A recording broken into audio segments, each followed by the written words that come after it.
अहमदाबाद वाला जो विमान दुर्घटना हुआ ना, air India Boeing 787 dream liner, air India के ड्रीम लाइनर में हम लोग भी बैठे हैं और वो फ्लाइट दिल्ली से अहमदाबाद भी जाती है। बोइंग का ड्रीम लाइनर हम मुंबई से दिल्ली भी आता है। तो कंडीशंस तो ठीक नहीं है अंदर से उसके। अभी चूँकि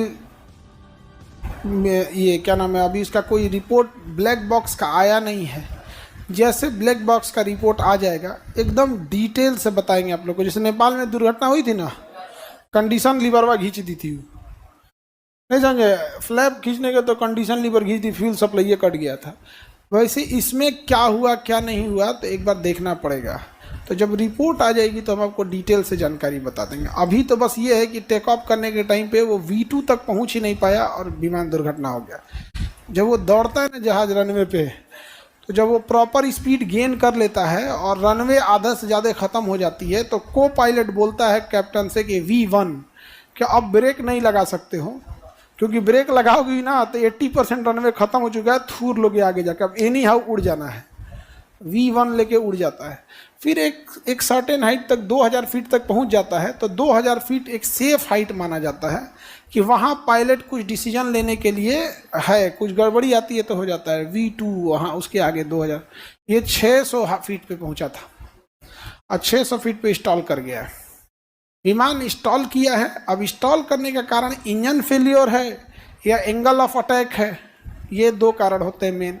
क्योंकि सीसीटीवी वीडियोस में पक्षियों का टकराना दिख नहीं रहा है, क्योंकि जब भी पक्षी से टकराता है तो उसकी एक पहचान होती है, इंजन के पीछे से काला धुआं आने लगता है। इंजन के पीछे से किसी तरह का काला धुआं नहीं आया है। तो या तो इंजन फेलियर है या फिर स्टॉल है। स्टॉल क्या होता है कि एक एंगल से ज़्यादा अगर जहाज उठ जाता है तो फिर इंजन कोई काम नहीं होता है। जैसे मोटरसाइकिल वगैरह दिखेगा, एक लेवल तक झुकेगा तो आप संभाल लेंगे, एक लेवल से ज़्यादा झुक गया तो कितना शक्तिशाली अब नहीं संभलेगा, उसी कहेंगे स्टॉल। अब ये स्टॉल हुआ है, ये तो दिख रहा है। अब इंजन फेलियर की वजह से स्टॉल होकर गिर गया तो इंजन फेलियर हो गया, पावर सप्लाई खत्म हो गया। और नहीं तो अगर एंगलवा ज़्यादा उठा देता, 10 से 15 डिग्री के बीच में उठाता है वो, 10 से 15 डिग्री, तो कई बार ज़्यादा उठ जाएगा ना, गिरने लगता है। अब ये इस पर पूरी तरह से जैसे एक ठो ब्लैक बॉक्स उसका रिकवर हो जाए। ब्लैक बॉक्स एक ऑरेंज कलर का डिब्बा होता है, उसके अंदर दो चीज़ें बात होती है। पायलट क्या बात कर रहा है ये भी रिकॉर्ड हो रहा है, और जहाज में क्या पैरामीटर्स थे वो भी रिकॉर्ड हो रहा है। मतलब उसके क्या इंस्ट्रूमेंट में कितना फ्यूल था, कितना वजन था, कितने लोग थे, क्या था, सारा चीज़ उसमें रिकॉर्ड होता है। उसको निकाल जब लिया जाएगा तब पता चलेगा एग्जैक्ट में कि क्या हुआ था। लेकिन बहुत